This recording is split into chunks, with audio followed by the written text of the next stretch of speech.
Hello, hello. Welcome back to Crazy Effing Mommy, episode 118. I'm your host, Elyse DeLucci. We're here on the Upper East Side. How are you doing? Mid-October. Do you know that it's 11 Saturdays till Christmas Eve?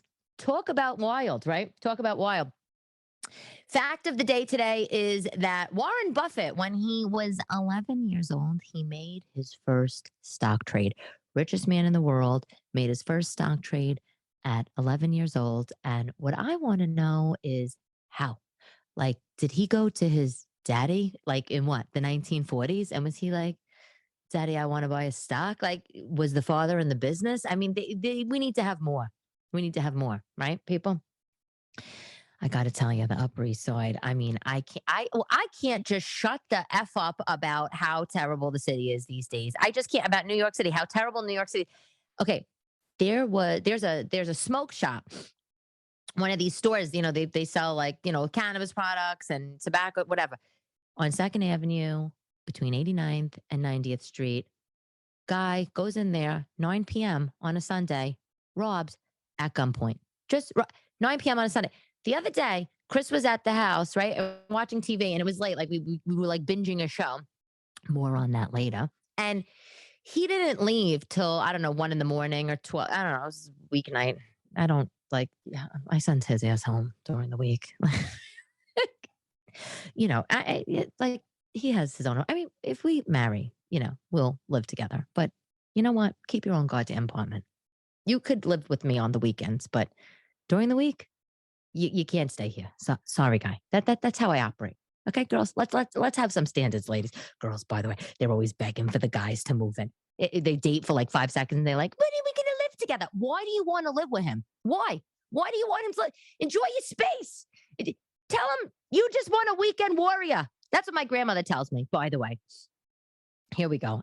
Off to the races, totally on a tangent. My grandmother tells me, why would you get remarried, Elyse? You just need a weekend warrior. I'm like, Nani, what's a weekend warrior? She's like, that's somebody that comes to the house, your boyfriend, will fix stuff up for you, take you out, buy you gifts, just a weekend warrior, show you a little fun. And I'm just like, you were born in 1930. I am so obsessed with you. The things that this woman said, she was born like she just should be born now. She should be born now. She should be on social media. She should be giving out these nuggets. Anyway, okay.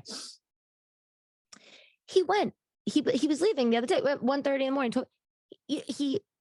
I said to him, you cannot leave at 12:30, 1 o'clock in the morning because people are getting robbed at gunpoint. Okay.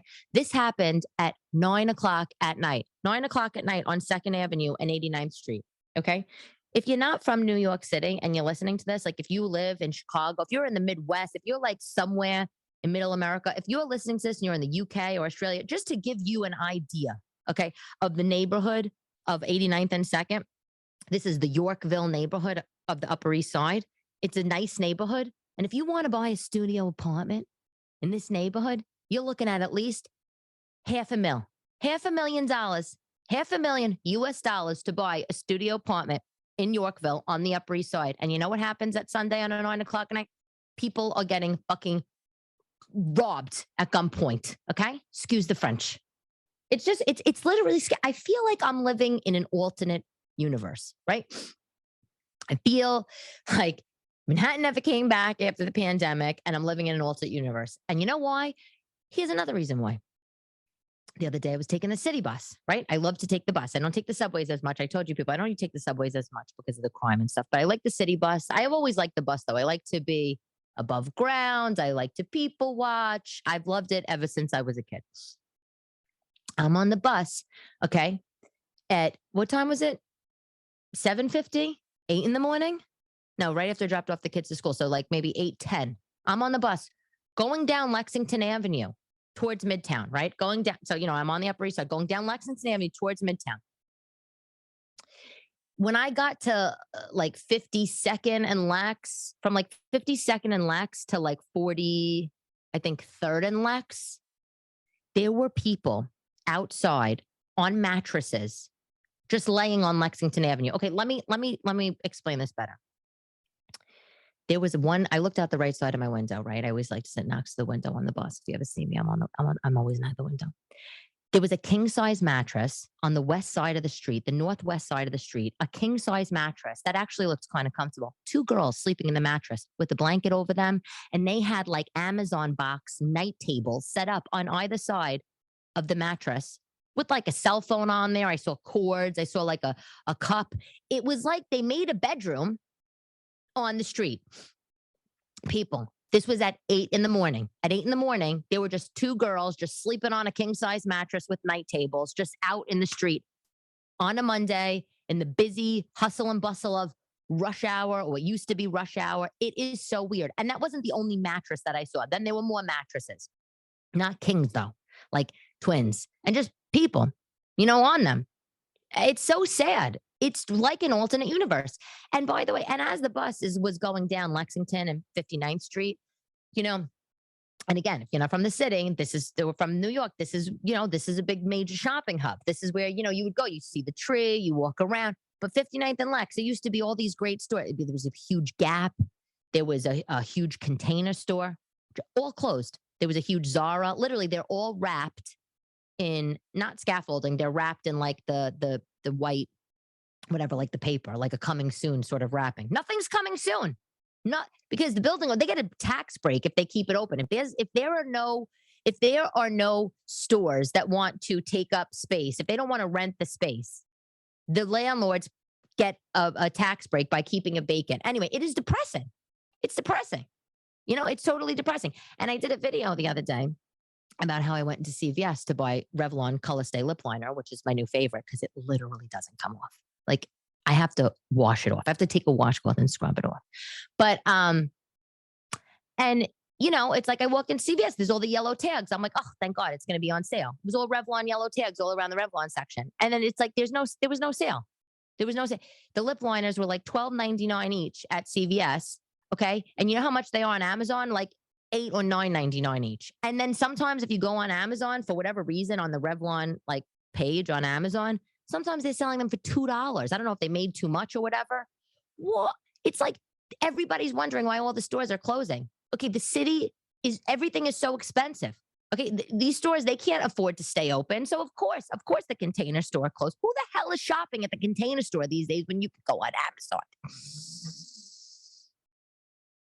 It's actually not true. I love the Container Store and I love to go in there and I love to shop in there. There's one open now, only one left in Chelsea. I mean, the Container Store for women is, it's kind of like orgasmic, right? Just filled with bins just to put all of our shit in. But anyway, other things are closing. Soul Cycle is closing. There's 4 Soul Cycle locations that closed recently, and whatever. It just feels like an alternate universe. Not closing though. Coming back from the graveyard is Century 21, folks. Oh my God. Spring 2023 can't come soon enough, people. Spring 2023 is when Century 21 at 22 Cortlandt Street, right across the street from my old office, opens its doors back up. I am going to be there with a folding chair online on opening day doing TikToks all day long. The whole line is going to be me TikToking. Okay.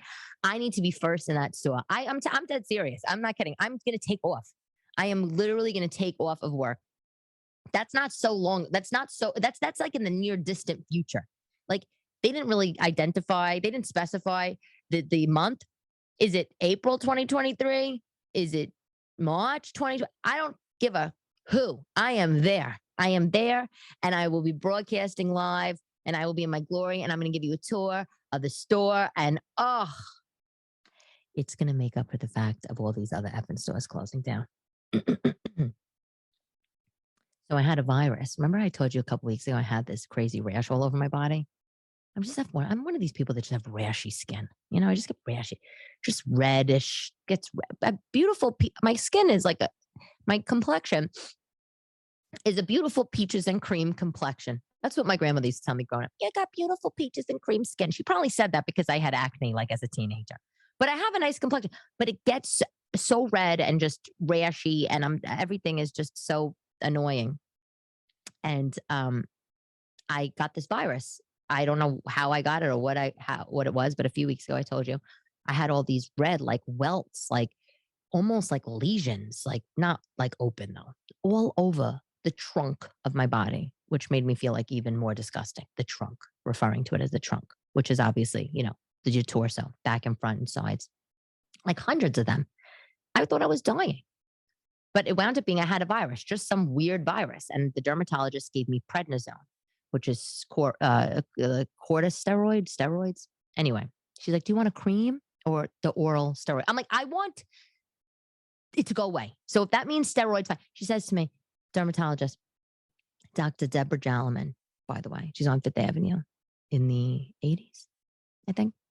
Very nice lady. Expensive though. Not, I love you, Dr. Jalaman, but I might need to find somebody else. Dr. Jalaman does a lot of thought leadership in like Glamour magazine and like in Vogue, where it's like, use this product, ask New York City board certified dermatologist, Dr. Jalaman. Like that's basically like what kind of doctor but she's a regular MD, she's a dermatologist. So she doesn't only do cosmetic stuff. She does skin. So I went to her and she told me, because of course a magazine dermatologist says this. She's like, "Okay, so you're going to take the steroids, but just be careful. Like you might gain some weight." And weight I gained. People. I literally gained 8 pounds in 2 weeks. You know what? I'm just like, I'm done. You know what? I had the Ralph Ices binge, then I got a thing for wheat thins every night on the couch. It's like, and I just was like out of control. Just OOC, complete OOC. So I gained 8 pounds. Okay. 8 pounds in 2 weeks. I'm blaming it on the steroids, whatever. I'm blaming it on that. And now I'm back to eating saltines on the couch and smoothies and and I even went on the Gap website and I ordered the mid-rise true skinny jeans that I like, okay, in a size larger, which I'm not telling you, just to have, just in case, in black for when I do my shows, just in case that the other ones, my current size jeans are giving me a muffin top still. I have it back up to bring. It's just so depressing. Anyway. So, Open House New York is coming up, people. Let me tell you Open House New York, if you know about this. It's really cool. It's been going on for like 20 years. You can, historically, you can buy a ticket and you can go, it's a festival, and you could buy a ticket for like $5, $10, and you can go tour for like one weekend. You can go tour places that you were never able to have, the public was never able to have access to, right? So like just cool places, art spaces, public parks, the New York Times building, like facilities, like Woodlawn Cemetery, like just the Queen places that are closed, Queens Museum, places that are closed, some townhouses that are historic landmarks, places that are closed to the public are open for this one week, Open House New York. And historically, you could buy tickets and you can go. And it's like so cool. Now you don't have to buy tickets. Now they do it through a lottery. And I think it's October 14th. October 14th, you can go on the website. If you type in like Open House New York, you go on the website and you can apply for the lottery. And if you get picked, they'll give you a ticket. So it's free. This year it's free. And you can go tour these cool places. What a cool thing to do, right? What a cool thing. If you're in the city and you want to do something cool, I don't know. It's more than 200 buildings and sites open for people. It's pretty awesome. And on the real estate note, if you're struggling in New York City, I read online that in Harlem, there is a new low-income housing lottery coming up, by the way. And if you want to know what the low-income housing lottery is in New York, it's not so low income, tell you that much. Especially if you live outside of New York, you'll be like, wait a second, this is my salary. Like, is that low income? Like, what? If you make between 90, what is it? I have it here. If you make between $94,000 for a single household and $187,000 for a household of 5 people, you can apply for this housing lottery. and it's like 330 apartments. It's the Marcus Garvey Apartments in Harlem. You know, $94,000 for a single person income doesn't sound like low income eligible to me, right? Just saying, people. Just saying. Anyway, we were talking about the richest man in the world in our fact of the day, and Warren, my grandpa. I told you I met him a few years ago at the Too Big to Fail movie premiere. Told you that a while ago. But anyway, he has some job advice, and his job advice. So if you're listening, particularly young people in college or just getting started or whatever, I feel like us older girls, we kind of know this advice, and it's always take a job that makes you happy. Do what you love, he says. And Warren, he's literally, he said in the article, he says, I get to work in a job that I love. I always worked in a job that I love, and I love it. I love it just as when I thought it was a big deal to make $1,000. So this guy is worth hundreds of billions of dollars, and he loved his job when he was making $1,000 to now as one of the richest people in the world. And he says, I urge you to work jobs that you love, because you're going to be out of your mind if you keep taking jobs that you don't like, and you don't like going there, you don't like doing it, and you think it's going to look good on your resume. That is his advice. And he says the reason for this is because when you have a job that you love, you're optimistic, you feel like you belong, you feel like you're aligned with the company, you are aligned with your work, and you're actually spending your energy on things you care about. Okay. I love this advice, and I know you all love this advice. What Warren is forgetting, okay, Warren B, he's forgetting is that sometimes people don't have choices, right? Sometimes people don't have choices.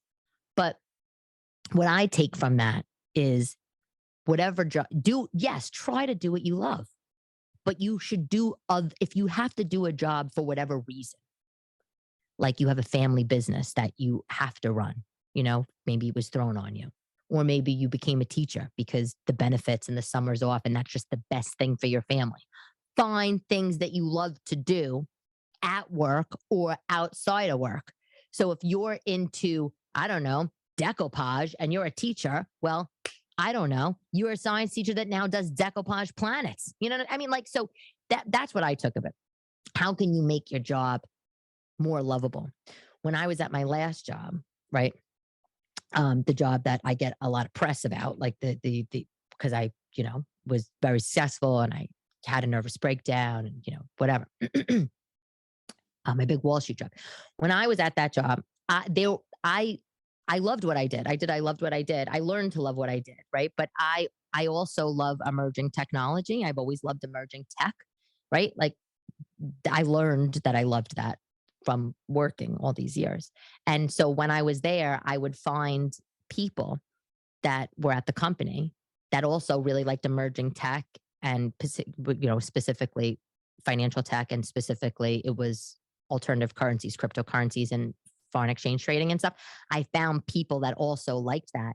And at work, we would talk, we would meet, we would go down to Starbucks in the lobby, we would meet, we would talk about it, we would talk about trades, we would talk about projects, like, what these other currencies were doing. Like we would talk about the founders of the currencies. Like that was something I loved, because there was lots of part of my job that even though I liked what I did, there was lots of parts that obviously I had to just deal with, like you. So I think Warren Buffett's advice that I recently read on find something that you absolutely love and you'll be more aligned, you're optimistic. I agree with that. If you have that luxury, but we don't always have that luxury. And if you don't have the luxury, find those nuggets inside work that you can love. Excuse me. By the way, I made coffee like I always do every morning. And I spilled it all over the place, like all over the table, all over like my notes, just like it's like animal style right now in front of me. I want to tell you on things that I love. I used to design jewelry. I know this is funny, right? Like this is it's totally like wild. Like meaning I've never mentioned it before. And I feel like I tell you guys everything, but I used to design jewelry, not for sale, just for fun. So how did this get started? Let me think. Okay, so when I was always very into pricing. That probably doesn't surprise you. But when I was in college, I I used to sell like jewelry, like a little. I had a little job on the side to make extra money. I was a waitress in college. To make extra money, I used to sell costume jewelry, just little pieces here and there. I had my wholesales license, and I used to go to the. You could you die? I was 18, 19. I would go to the jewelry district and I would buy all this costume jewelry, right, with my wholesales license. And then I would take it back to my mother's house in Staten Island and I would have a party and I would sell it. And I would invite my friends and my mom would invite her friends and just people would just come when we would, it was like actually kind of fun. It was like, it was it was a modern day Tupperware party, but it wasn't like pressured. But wait, I made no money because I sold everything for like so cheap. I felt bad upcharging like people that I knew. I wasn't very keen business wise at that time, but I had so I had little foods, we would have little wine, and then people would come over and I would just have all the jewelry laying out on my mom's like really fancy dining room table. I'd have it all on tablecloth and I sold everything. Maybe I made like a tiny bit of money. Everything I sold was for like $5 to like $20, right? So like earrings, maybe I don't know, maybe I bought the earrings for $4. I sold them for like 4.50, like $4.50. Costume jewelry, people. So and I loved it. I loved the socialization of it. I loved it was like just something fun to do. Whatever. It was just me being enterprising. So I used to sell little jewelry. And then when I got older, um, I met a girl at one of my jobs who was at FIT and she was taking jewelry design class. And I've done so many classes in Manhattan. Like I've done so many classes throughout my life as an adult. I always loved learning. So I took like interior design and painting and upholstery. And I'm always in some kind of class. So this girl was doing jewelry design at FIT and she was telling me all about it. She showed me her designs. And they weren't like really my style. She had more like tribal style jewelry. And she would use a lot of like cabochons and wire and metals, whatever. And she would and she was making the stuff and she was wearing it. And I just thought it was so cool. So I said to her, "Oh my God, do you mind?" How old, by the way, how old? I was maybe I was like 26 or 27. I don't know. I was like, "Oh, do you mind like telling me like where you get the stones or whatever?" And I knew there's M&J trimmings in the city. You know that when you go in the garment district there's it's so fun to walk through the garment district, well, especially someone like me that loves craft. You walk through the garment district of New York and there's zipper stores and button stores and trimming stores and fabric stores, and a lot of them sell to wholesale. But a store like M&J Trimmings, for example, they sell all this stuff. You could walk in, be someone of the public and walk in and buy, and it's like a treasure chest if you like crafts and all this kind of stuff. But I didn't know where. And by the way, and some of these trimming stores sell beads, big long strings of beads and that kind of stuff to do beading, plastic beads, stone beads. But I never knew where I could go to buy gemstones, cut gemstones, uh, diamonds, gold. Who could do the metal work, the CAD work, the design work for the gold, all that silver, all that kind of stuff. And my friend Sylvia, she taught me. She taught, she was telling me, she was sharing her process with me. And I loved it. And we would have lunch. We would go to, we would work together. We'd have lunch. And I was just picking her brain. I just thought she was so cool. She was like maybe 25 years older than me. She actually was in the design thing. I was in the design industry. So I think she was a graphic designer or a creative director at the company I worked for. And I was in digital media and tech, and we just loved each other. And she would tell me all about this stuff. Anyway, so she gave me some of her resources, and I started buying. I educated myself in buying gemstones, specifically gemstones, and I have books and books and books, and I have jewelry loops, and I would go to the gemstone dealers, specifically the ones that she would give me that were like kind of FIT vouched for. And I would learn. And can you imagine? I would take these stones to my jeweler, my family jeweler that my family had been buying jewelry at for like 100 years. And all my mother's friends or whatever. And I would be like, "So I have these amethyst and I want to make this ring. And by the way, Tommy, here's a picture. This is what I want it to look like. And this guy would be like, he was like, what are you effing crazy? Like he'd be like, he'd be like, I am not a jewelry like manufacturer for you. Like he would be like, Elise, you come to me, you tell me what you want, and I make it for you. He'd be like, or you come to me and you pick out something from the case, and I'm happy to give you a good price on it. Or he would be like, you think something up, and I'll draw it up for you. And he's like, you don't bring me the materials and say, work with this.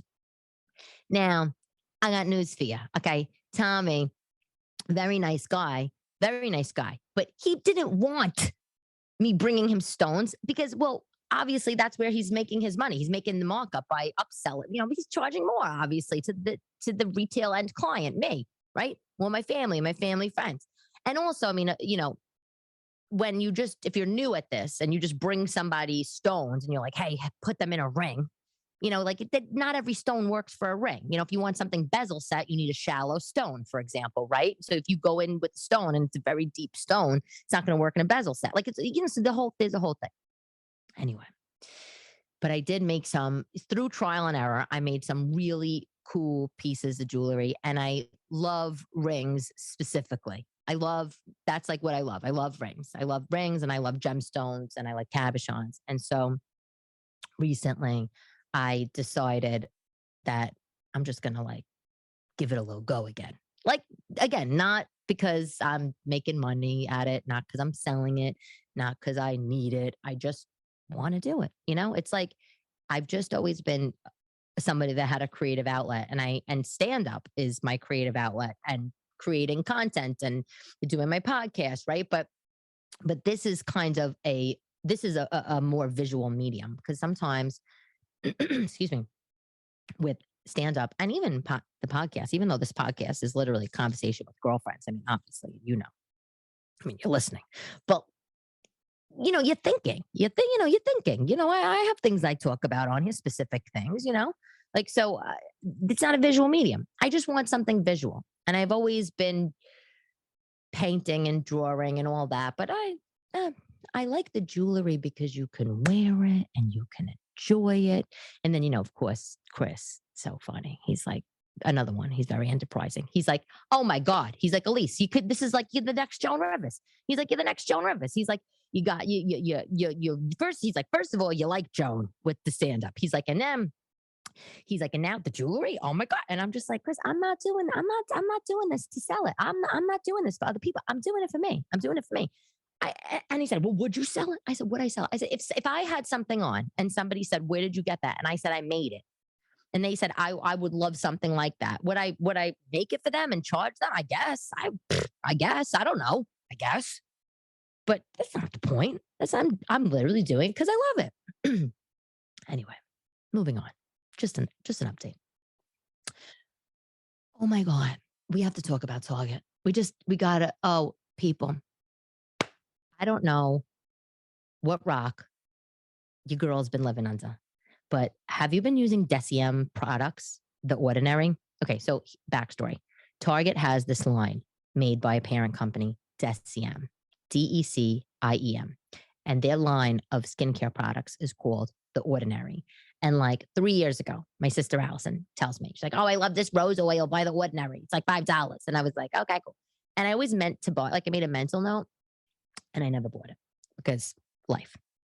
And then I had another friend. Well, my sister's my friend, but I had a friend, like a real friend, tell me recently. She's like, Elise, I've been using The Ordinary products and my skin's changing. Like, you need to like talk about this on your podcast. And I'm like, really? And she's like, and they're like crazy affordable. And I knew that. I just like never spent the time to try The Ordinary products. And here's why, which is actually a good thing for us, because The Ordinary products, so it's a full line of serums and creams and lotions and acids, and they're very they all have like the scientific names to them. So for example, like it's not like a bottle on the shelf that says, excuse me, use this cream and your face is going to be glowing by the morning. It's basically a skincare and beauty line, and it's it's like practical and has scientific names, and they're hard to like know what they do if you're not like super in the weeds. You know what I'm saying? So I decided I'm gonna I'm gonna buy it. So I bought it, right? And by the way, if you look on TikTok and you type in like hashtag the ordinary, like there's crazy amounts of TikToks on this brand, right? So anyway, I bought like everything because hoarder. And but the best part about the ordinary is everything is from wait, like seriously, $5 to $20. Or maybe $30. I actually don't think that they have any product over $30. It's in Target. You can also order it from Ulta online, or you can get it on Amazon. But on Amazon, it's cheaper on Ulta. Okay, my favorite product by The Ordinary right now is niacinamide. Okay, it's a serum and you put it in, and I'm putting it on in the morning, every morning and every night. And I'm telling you, my skin is glowing. If you're watching this on YouTube, you're going to say my skin, if you're watching this on YouTube, by the way, not only is my skin glowing, I am wearing a teal silk Natori zip up kimono robe, just so you know. But niacinamide, it's $6.50, literally. And it comes in a little tiny vial with a little serum dropper. And it is for eczema and acne and inflammatory skin and rosacea and people with red, sensitive skin like me. And it reduces your pores. And if every day you use it in the morning, right? And then put your lotion after it, I'm telling you, it's changed my life. I swear to God. And the thing though, and this is why the reason why I didn't try The Ordinary in the past is because like the bottle, for example, says it's like a white bottle with a white dropper and it says niacinamide. And it's intimidating to me because even though it's only $6, I'm just like, well, I don't know.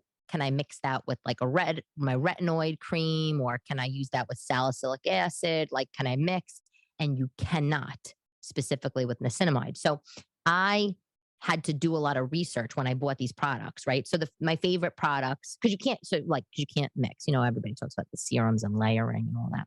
So I have niacinamide, which I use in the morning, and then my moisturizer after, and then SPF. Right? You can't mix that though with the retinoid or a retinol cream or a serum and hyaluronic acid. Salicylic acid. I also have the hyaluronic acid from The Ordinary, which I was buying from Amazon for like, I don't know, $20 for a thing. But at The Ordinary, it's $8, right? And this just makes your skin like bouncy and fluffy. And hyaluronic acid, because it's all over the place. It's everybody. One of the best products that I bought that I didn't use yet, but literally when I asked my friends, they all been telling me the same thing about it, is they have this thing, it's called AHA 30% and BHA peeling solution. Just type in Google like The Ordinary peeling solution. It's basically like you're giving yourself an at-home blood facial. And it's all over TikTok. And it just essentially you put it all over your skin, it clears up your skin and it makes you less congested and it gets rid of the dead skin cells and hyperpigmentation and all this kind of stuff. And I bought it and I can't wait to use it. The reason why I haven't used it yet is because I am so sensitive and I want to make sure I don't have an allergic reaction. And I have a lot of tour shows coming up with Vic's tour. But again, $8. Do you know how much a blood facial is at the dermatologist? It's like $500.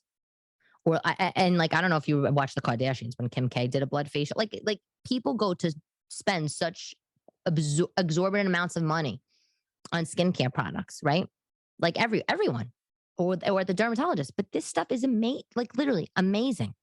The other thing that I bought that I have been using, in addition to the hyaluronic and the niacinamide, is the lactic acid. So, like on a night, I'll use niacinamide, and then maybe the next night I'll use the lactic acid. Also $8, and it's just amazing. And that lactic acid is making my skin dewy, clear.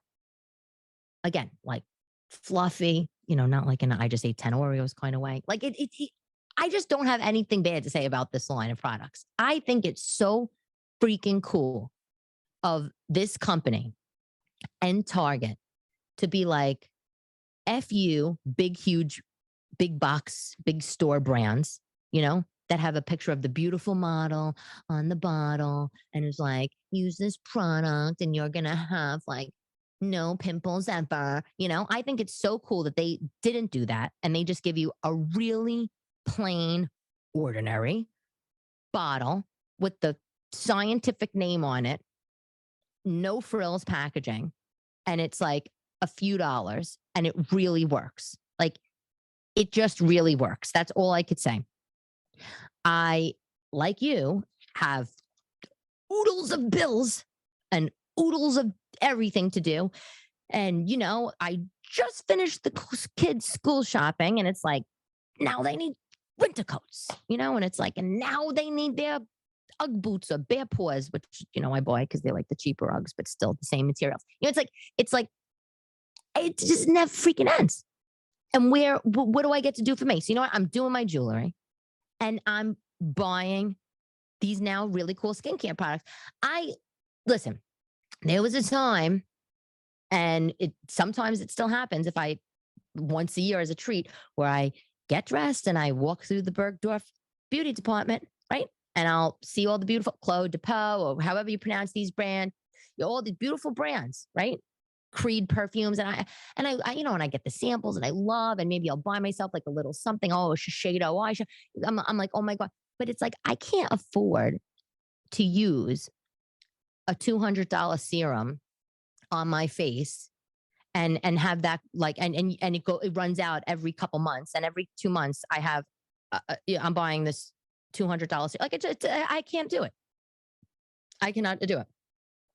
And even if I had the money, even if I was able to afford those kind of things, I wouldn't do it. There's something about the discovery, right, of finding high quality, inexpensive products. But again, what I love about The Ordinary is that there's no hidden agenda. There's no shit garbage in there. Like, remember last week I was telling you, or 2 weeks ago, I was talking to you about the talc powder, and I had recommended that Coty Airspun like months and months ago. And I was like, oh my God, Coty Airspun mattifying powder for photo shoots. It rivals Makeup Forever HD powder, and it's only $4. Yeah. And then I look at the ingredients recently and I see it's full of talc, which is like terrible for your skin. But there's no shit with The Ordinary products. Anyway, I'm just so into it. And also, on a Target favorite, I have to tell you, is I was in one of the Manhattan Targets. I was in the Hell's Kitchen Target, which, to be honest, sucks. But they did have a new shipment of activewear come in, and they had that brand, JoyLab. I don't know if you know that brand, JoyLab. They make it's the leggings by JoyLab. Me personally, I don't like them. I don't feel like they hold me in like good enough. I feel like I squat and then I get like saggy, baggy ass leggings. Gross. But they did have, JoyLab had a velour uh, matching suit, and it was wide leg, super comfortable pants, and a boat neck, long sleeve velour sweatshirt. So chic. $28 for the top, $28 for the pants, which I thought actually was a little pricey until Chris was like, Elyse, $28 for a top and $20 for pants is not expensive. And I'm just like, excuse me, you're not a parent. Goodbye. But like, I bought it and it's amazing. JoyLab. Yay. Hello. Hello. Hello. Oh, TV talk. Oh my God. So a couple people recommended 2 shows on Netflix that I did not watch yet. Eat the Rich, the GameStop saga. I think that's the show.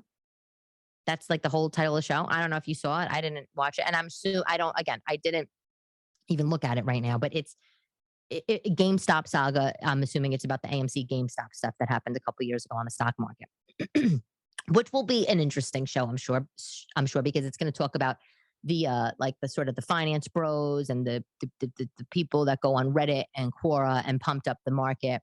And it's going to be interesting. I didn't watch that because I didn't want that kind of intensity. I wanted another kind of intensity. And I decided to watch The Handmaid's Tale on Hulu. Oh my God. Okay.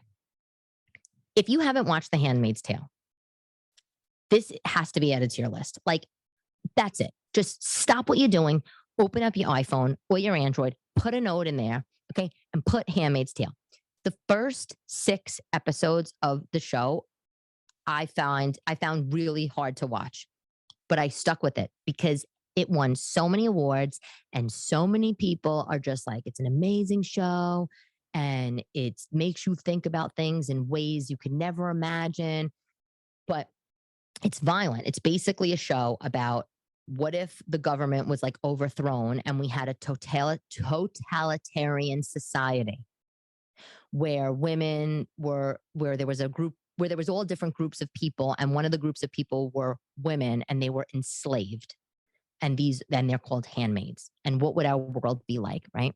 In this totalitarian society, like almost like Nazis. First of all, the show is insane. The story is insane. The writing is insane. Visually, if you're somebody that likes cinematography, if you like visual stuff, like I'm a very visual person. If you like visuals, the shots that they do on the show, high up above, these drone shots, even the costumes, they have a very like specific and strict color palette throughout the show. It's like maroon, reds, greens, grays, blacks. It's bizarre. And it's like nothing I've ever seen. And it's so good. And I don't watch a lot of TV. I don't have a lot of time to watch TV. But late at night, when I come home and I'm sitting on the couch and I just, with my saltines and my lemon water, I'm just turning on Hulu and I'm freaking hooked. I mean, I'm so hooked that the other day I rigged up my iPad onto a stand in my bedroom and I watched 3 episodes till 2 a.m. and then had to get up at like 5:30, 6 with the kids. Like, I didn't care. It's addictive. Must check it out. Okay. Anyway, this weekend I'm in Atlantic City with Vic. It's going to be amazing. We're at the Hard Rock. And then the following weekend, I'm at Bananas Comedy Club in Rutherford, New Jersey with Vic. And then I'm at the Stoller Center, Stony Brook, Long Island with Vic. I'm so excited. I have a lot of stuff going on with him. He's just been such a doll to me. He's been a doll to me, but we know each other and we have a lot. That's how all that stuff came about. Don't think that it's a stroke of luck or anything like that. God, you will work your ass off for this stuff, please.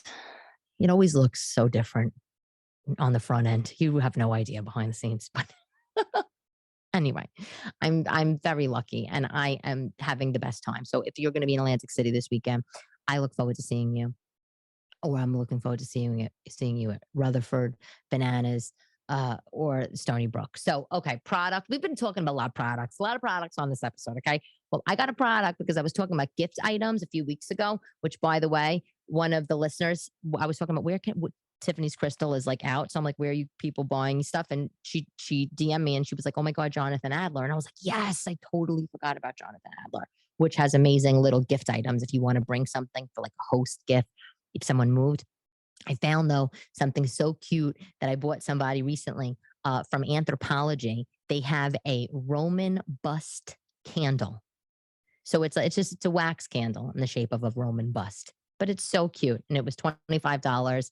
And, the only bad thing about this Roman bust candle, it doesn't come in like a vessel. It doesn't come in like a container or something. So if they leave it on the shelf in their living room or something, they might have to put something under it because if it gets hot, it might like melt. But it's so cute. But listen, it's an alternative to a scented candle. It looks great. And who doesn't want a Roman bust? I mean, come on. How gorgeous is that? Anyway, that's that. Okay, quote of the day by Shane Parrish. If you don't set your own values, other people will. You hear that, people? If you don't set your if you don't set your own values, other people will. And by the way, let me just say this before we close. Let's stay strong, people. Stay strong, okay? Because listen, there's a lot of crap going on in this world. Obviously, like I said, New York City, a lot of violence, a lot of crime, a lot of crap. But you want to know what? There's a lot of social media effing crap going on too. A lot of crap, a lot of imposter syndromes going on, a lot of crazy people hating on people. I had this one girlfriend comic tell me this other comic. She heard this other comic talking about her. She's confiding in me. I was like, what? What? Why? Why? And then the comic that was doing the gossip, the comic that was talking about my friend, and that, my friend found out. The comic that was doing the talking, the gossiping, saying like terrible things. On the outside, this girl, she's running around like she's Mother Teresa, going around trying to do good for the world and saying all these things. But behind closed doors, look at what a rapscallion she is. Okay, look at what a horror she is. So you want to know what? A lot of imposter syndrome people. We got here at Crazy F and Mommy. Here, this crew that listens to, we keep things real. Okay, we keep things real. More on that gossip later. Maybe we'll talk about that next week. I can't tell you the gossip because then it'll get out. But but I could walk you through. I could walk you. A lot of people tell me things. I don't know why. I've always had that my whole life. People, they tell me things. They confide in me. Oh my God, Elyse, I want to tell you. I don't really talk. I keep, as I have a podcast broadcast so all over the world. No, I'm a very good secret keeper. And I'm like Bible. I won't say anything. If there's a secret I know not to say, I take it to the grave. That's how I do it. That's what I do. That's how I operate. But I really hate, because I was bullied as a young kid, as a young girl, because I was literally bullied, torture bullied. I literally, the spikes on my neck, the hair on my neck, whatever the hell the expression, it literally jumps up, goes crazy when somebody tells me something private that that other people are talking about them or they're bullied or whatever. It makes me crazy because I have PTSD, so all those feelings come rushing back. So be safe out there, people. Just I don't know. Let's be safe. Let's okay, that's that. Okay, we're gonna just repeat the quote of the day just one more time by saying Shane Paris. So if you don't set your own values, other people will. I am Elyse DeLucci. This is Crazy Effing Mommy. Thank you for listening. Let me know if you try the ordinary products or if you watched Handmaids, because seriously, I'm so hooked. I'm so hooked. I just started season 2 and I cannot wait. I will talk to you next week. This is episode 118. Love to love you, baby.